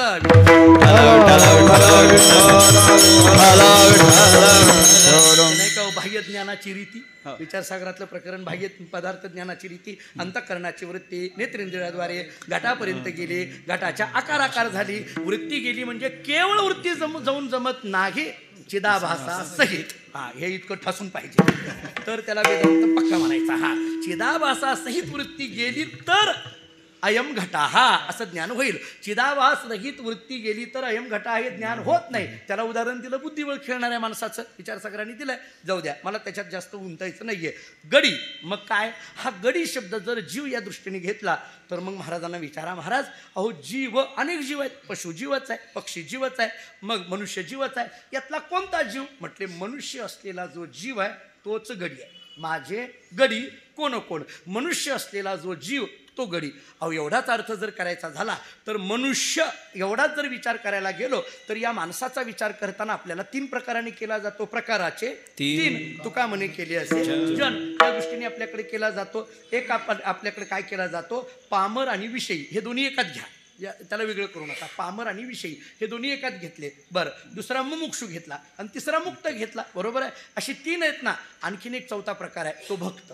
त्याच्या पुढचा विचार करायचा झाला तर भक्त म्हणजे पामर आहे, मुमुक्षु आहे, मुक्त आहे आणि भक्त आहे. मग माणसाचे हे 4 प्रकार सांगितले जातात. आपल्याकडे विचारसागराच्या दुसऱ्या तरंगाच्या शेवटी हे 4ही प्रकार आलेले आहेत बघा. एक पामर असलेला मनुष्य, दुसरा मुमुक्षु असलेला मनुष्य, तिसरा मुक्त असलेला मनुष्य आणि 4था भक्त असलेला मनुष्य. मग आता याच्यातला कोणता गडी म्हणायचं? गडी हा शब्दाचा अर्थ जीव घेतला तर केवळ जीव घेऊन जमत नाही, मनुष्य जीव असं म्हणावं लागतं. फक्त मनुष्य जीव म्हटलं की या अर्थाने आल्या. मग त्याच्यातला पामर मनुष्य जीव गडी म्हणायचं, मुमुक्षु मनुष्य जीव गडी म्हणायचं, मुक्त मनुष्य जीव गडी म्हणायचं का भक्त असलेला मनुष्य जीव गडी म्हणायचं? आता याचं वर्गीकरण करू. पामर हा काल्याचा अधिकारी आहे का नाही? मुमुक्षु हा काल्याचा अधिकारी आहे का नाही?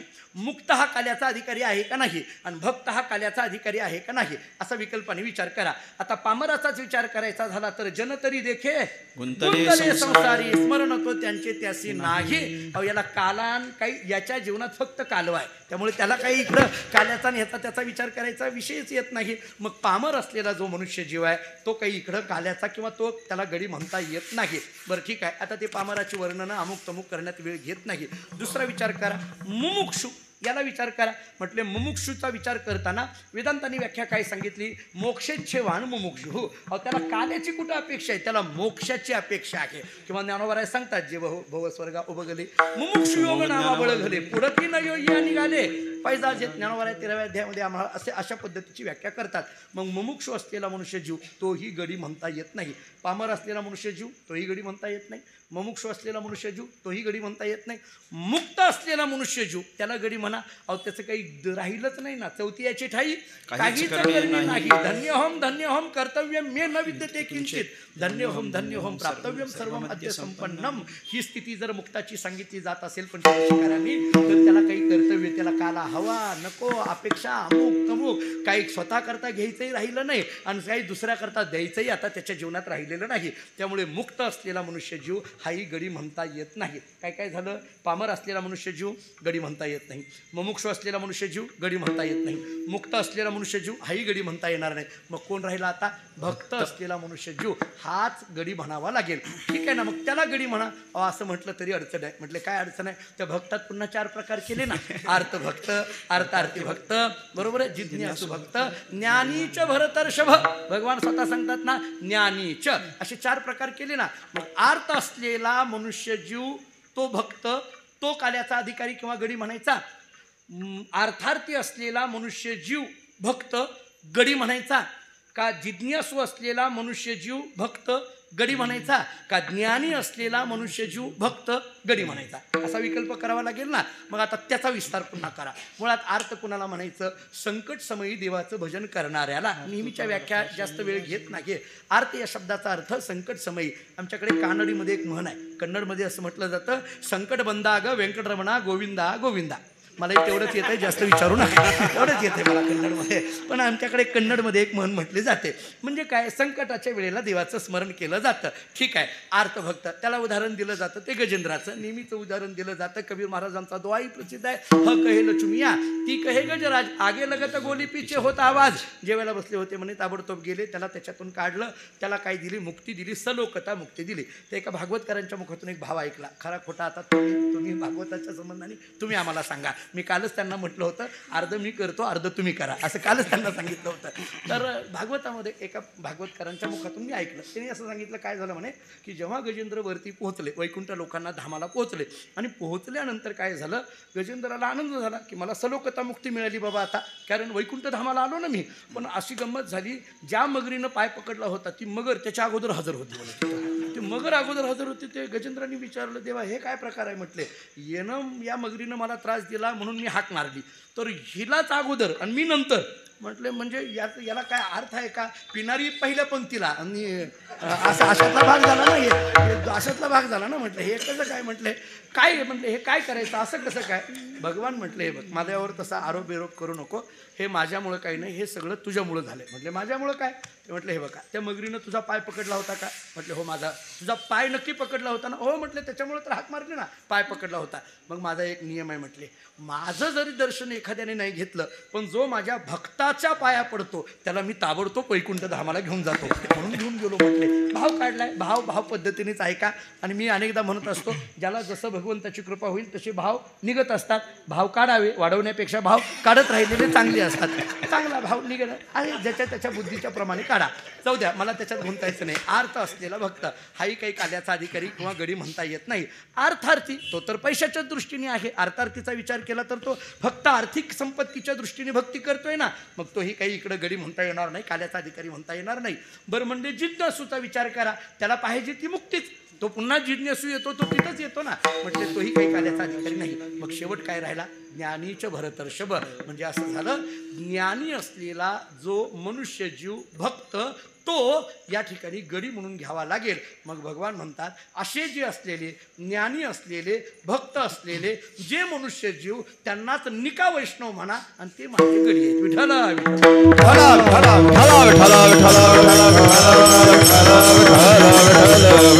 गडी कोण कोण, निवडा भिन्न यातून याच्यातून ते वेगळे करा. म्हणजे हे जे आहेत ज्ञानी भक्त जे आहेत ना, थोडक्यात ज्ञानोत्तर प्रेमदक्षिणा भक्तीचा विचार करा. हे जे आहेत ते माझे आहेत. आता हे आलेल्यांनी काय करा, आपापणामध्ये मिळो, एक खेळो एकाशी, आपण आपल्यामध्ये मिसळून जाऊ.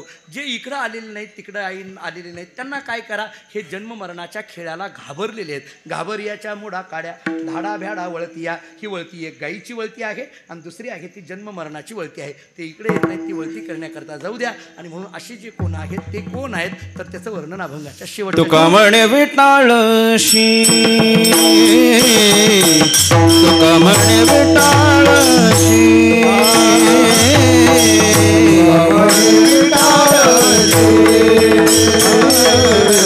तुका म्हणे विटाळशी, तुका म्हणे विटाळशी,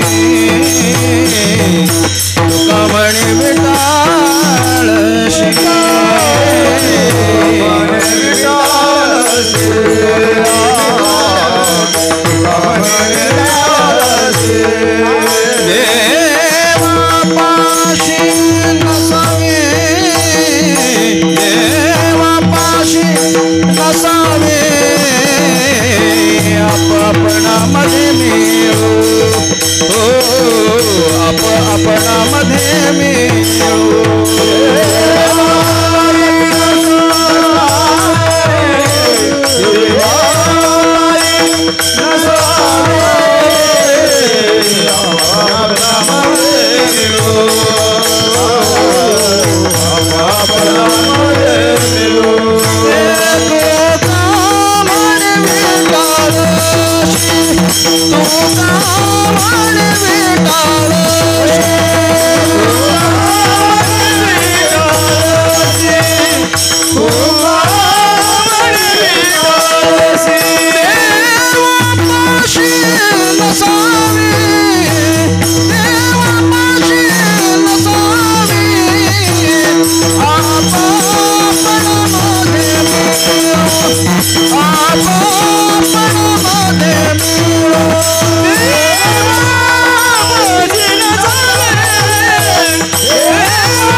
तुम्ही आपापणामध्ये मिळो एक खेळो एकासी विठाला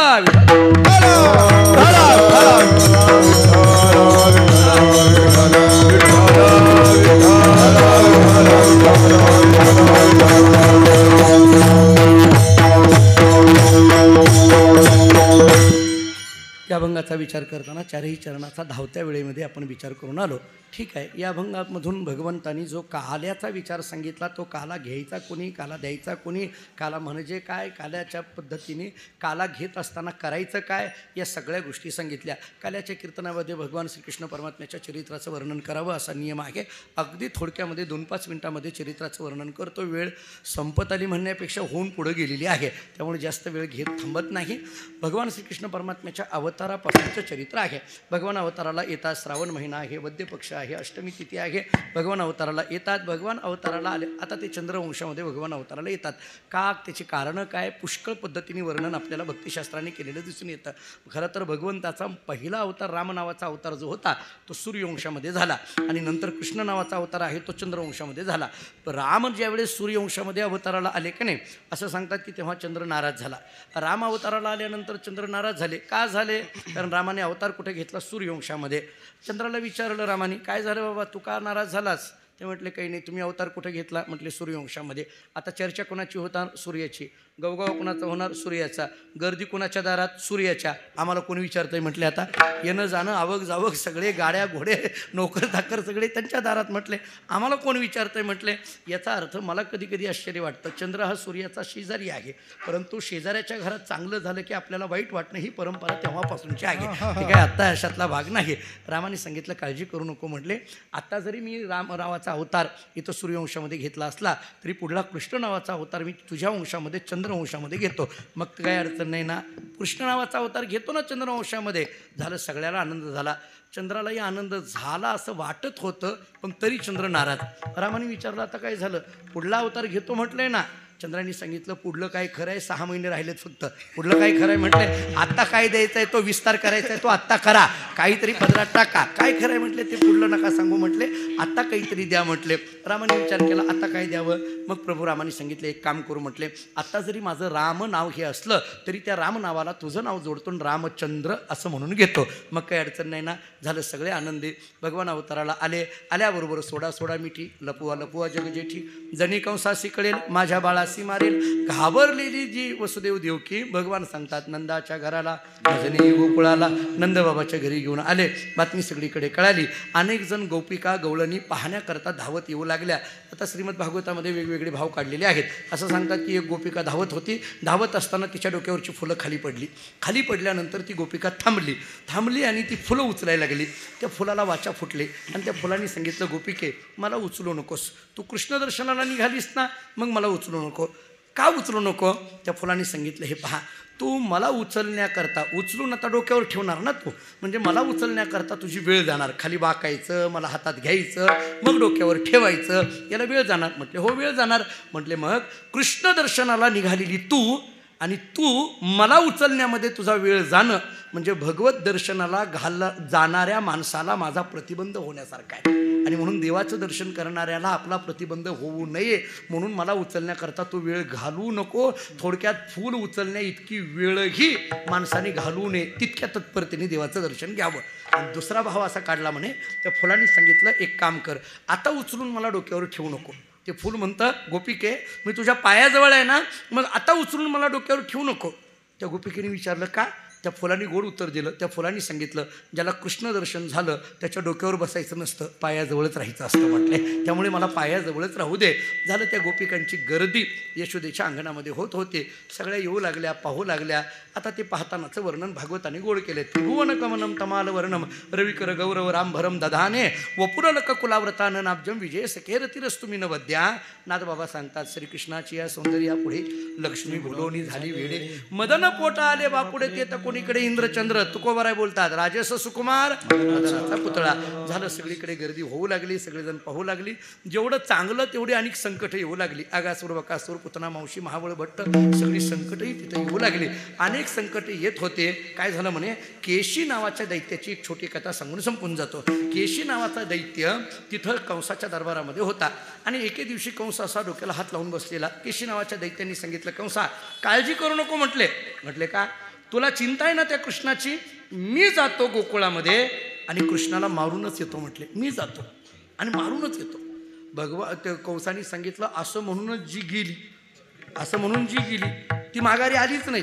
काय चाललंय बघायला म्हणून गेली, मंत्रिपदाची शपथ घेऊन आली. असं झालं ना म्हटले, असं झालं हे. त्यामुळे ते सांगू नको म्हटले मला, ते सांगू नको म्हटले मला, ते असंच झालंय सगळं म्हटले. ते जे गेले ते निदाई झाले ना म्हटले. असं कसं काय. त्या केशी नावाच्या दैत्याने सांगितलं, काळजी करू नको, मी व्यवस्था केली आहे. काय व्यवस्था, एका घोड्याचं रूप घेतलं आणि घोड्याचं रूप घेऊन तो केशी नावाचा दैत्य गोकुळात आला, नाचायला लागला. आता घोडा नाचायला लागला की लहान मुलं गर्दी करतात, लहान लहान मुलं त्या घोड्याच्या कडेने उभा राहतात, गर्दी होते. घोडा नाचायला लागला. आता घोडा का नाचतो, घोडा अनेक ठिकाणी नाचतो.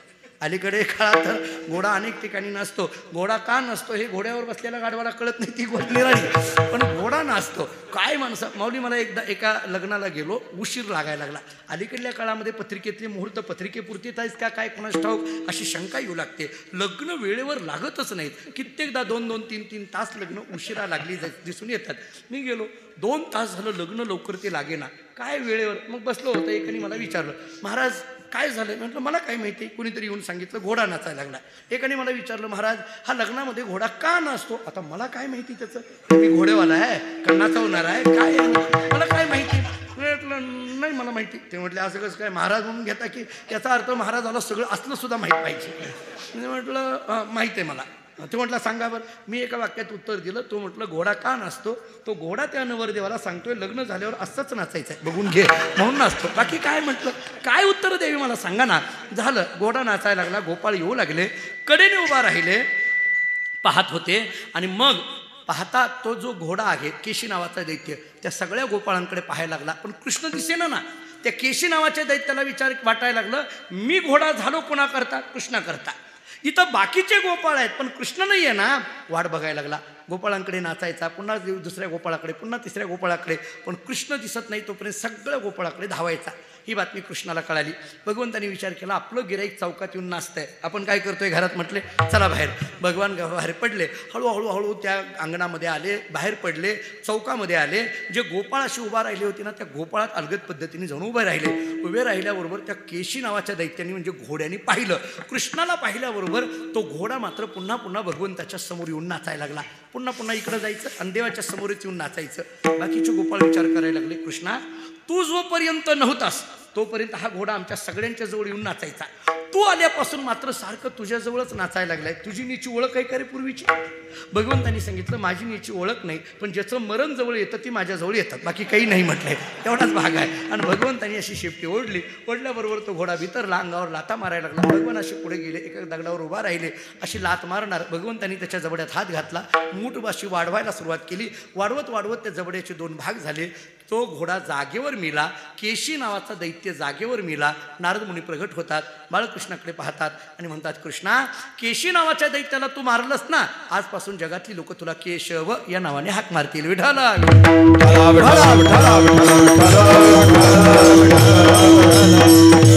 भगवान रांगत रांगत मोठे झाले, घराच्या बाहेर पडले. काही मित्र गोळा केले, पिंद्या सुदाम्या, वरजा, वाकड्या, बोबड्या सगळ्या मित्रांना गोळा केला आणि सगळ्यांना सांगितलं, याल तरी यारे लागे, अवघे माझ्या मागे मागे, आजी देतो पोट भरी, पुरे म्हणाल तो वरी. सगळे निघाले, चोऱ्या करण्याकरता निघायचं. आणि मग भगवंतांनी ज्या चोऱ्या केल्या त्याच्या तक्रारी, पाहते गवळणी तवती पालती दुधानी, मनती नंदाची या पोरे, आजी चोरी केली खरे, म्हटले आज येणी का यावी न हे नाशी नव्हे दुसरी आईशी, म्हणून मनती नंदाची या पोरे. सगळ्यांनी तक्रारी चालू केल्या. यशोदेने विचार केला, या एवढ्या सगळ्या तक्रारी येऊ लागल्या, कशाच्या तक्रारी, काही वेळ खोड्यांच्या तक्रारी आणि काही काळ चोऱ्यांच्या तक्रारी. खरं तर भगवंताच्या लीला वर्णन करत असताना या 2 पद्धतीनेच लीला वर्णन करता येतात. देवानी देवानी केलेल्या खोड्या आणि देवानी केलेल्या चोऱ्या. आता खोड्याही पुष्कळ आहेत आणि चोऱ्याही पुष्कळ आहेत, पण एक खोडी मी सांगितली आणि एक चोरी मी सांगितली. आणि अशा पद्धतीने भगवंतांनी जी चोरी केली, मग भगवंत यशोदेने विचार केला, चला आता याला बाहेर पाठवू. कुठं पाठवायचं? शाळेत. ब्रह्मविद्येचा पुतळा, गाई रखितो गोवळा, श्रुतीने नैवेद्य लीळा, वेदा सनकादिका ते छंदे छंदे वेणू माझे. ब्रह्मविद्येचा पुतळा काय करायला लागला? गाई राखितो गोवळा. गाई राखण्याकरता निघाला आणि भगवान गाई राखायला लागले. राखता राखता खेळ खेळायचं ठरवलं. सगळे गोपाळ एकत्रित केले, खेळ खेळायला सुरुवात केली. खेळ झाल्यानंतर खांदेभार पोटे भूक, काय खेळायाचे सुख, एक काम करा, चला वळू गाई बैसू जेऊ एके ठाई, भाऊ केली वनवन पाय पिठी झाला शीन, चला वळू गाई बैसू जेऊ एके ठाई, चला वळू गाई एके ठाई, बैसू एके ठाई आणि जेऊ एके ठाई. हा एक शब्द तिन्हीकडे लावा. गाई वळवणं कुठं? एकाच्या ठिकाणी. बसणं कुठं? एकाच्या ठिकाणी. आणि जेवणं कुठं? एकाच्या ठिकाणी. गाई वळवणं या शब्दाचा अर्थ इंद्रिय. गाई म्हणजे इंद्रिय ना. ही इंद्रिय वळवून लावायची कुठं? एका ठिकाणी. एक म्हणजे काय? एकमेव अद्वितीयम ब्रह्म.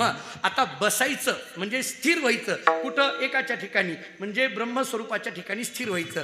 आणि जेवायचं म्हणजे उपभोग घ्यायचा कुठं? एकाच्या ठिकाणी, ब्रह्मस्वरूपाचा. मला असं वाटतं, चला वळू गाई एके ठाई कर्म, बैसू एके ठाई ज्ञान आणि जेवू एके ठाई भक्ती. विठाला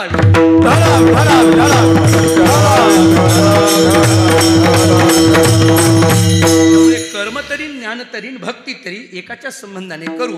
अशा पद्धतीने सगळ्या गायीच्या वळत्या झाल्या. भगवंतांनी सगळ्यांच्या शुद्रे एकत्रित केल्या. तो काला केला आणि तो काला वाटायला सुरुवात केली. आजी ओ सामरावती काला पाहावया येती, देव विसरती वाव आपुला, उच्चिष्टाकारणे देवजळी झाले मासे. जो काला यमुनेच्या वळवंटात झाला तोच काला नंतर चंद्रभागेच्या वळवंटामध्ये झाला. एकच टाळी झाली चंद्रभागे वळवंटी, माझा ज्ञानराज गोपाळासी लाह्या वाटे. तोच काला गावोगावी या ठिकाणी होऊ लागला. आणि तसाच पद्धतीचा एक काला आज आळंदी क्षेत्रामध्ये आपल्या धर्मशाळेमध्ये सुद्धा सावळाराम पाटील यांच्या पुण्यस्मरणानिमित्त होतो आहे. ज्ञानेश्वर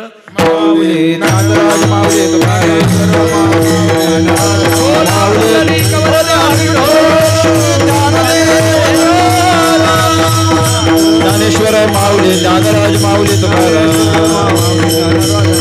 ज्ञानेश्वर माऊली, ज्ञानराज माऊली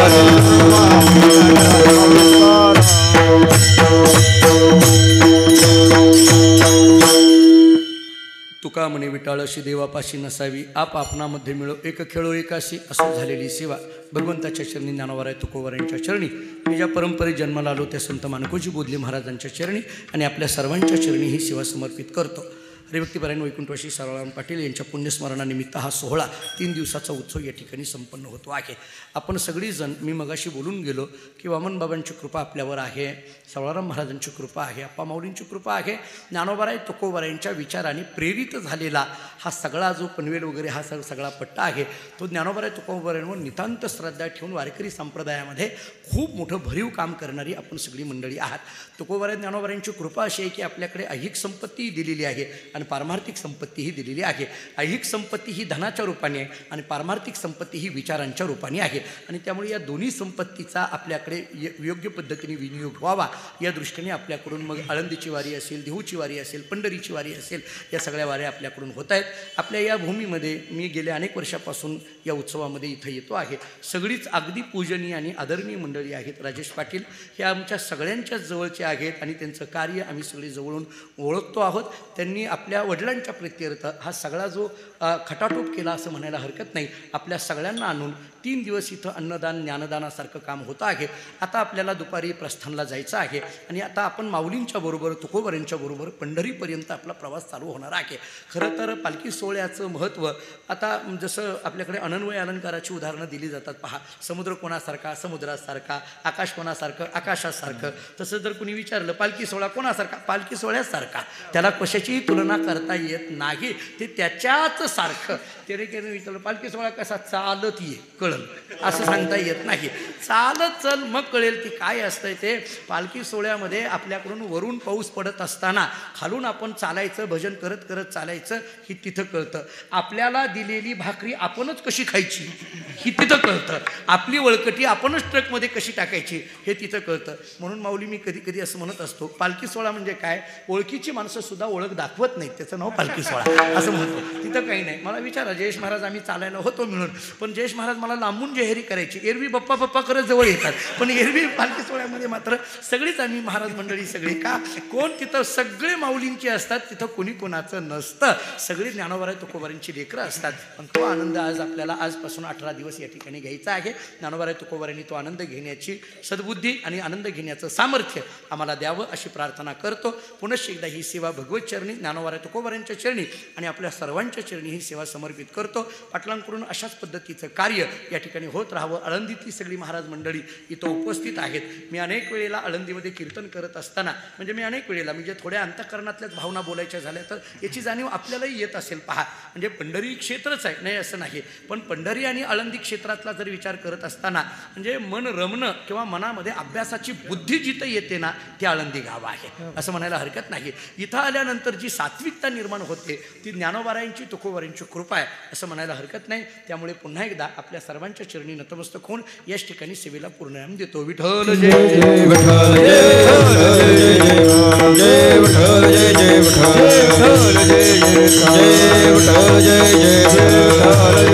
जय विठ्ठल जय जय विठ्ठल जय जय विठ्ठल शिंकेलाम विले तुरे हो तिकाचे मरी वारे तुरे पाप करोनी धारा मारे दोये चाको परा मारे दोई गडे मुखा पसरोनी गडे तुका म्हणे हाते टोका वारे दोई गडे मुखा पसरोनी अंडे धरिला कृष्ण मनी अवघाजणी प्रकाश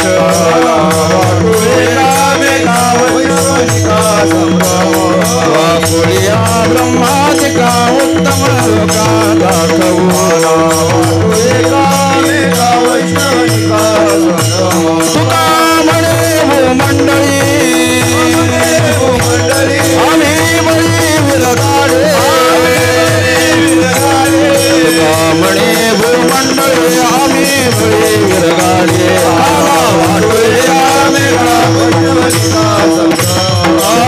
बोलिले लेकरे वेडे वाकुडे उतरे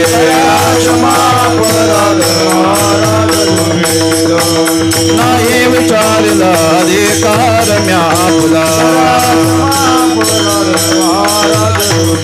तुका म्हणे ज्ञानेश्वर राखा पाया पैकी ज्ञानदेव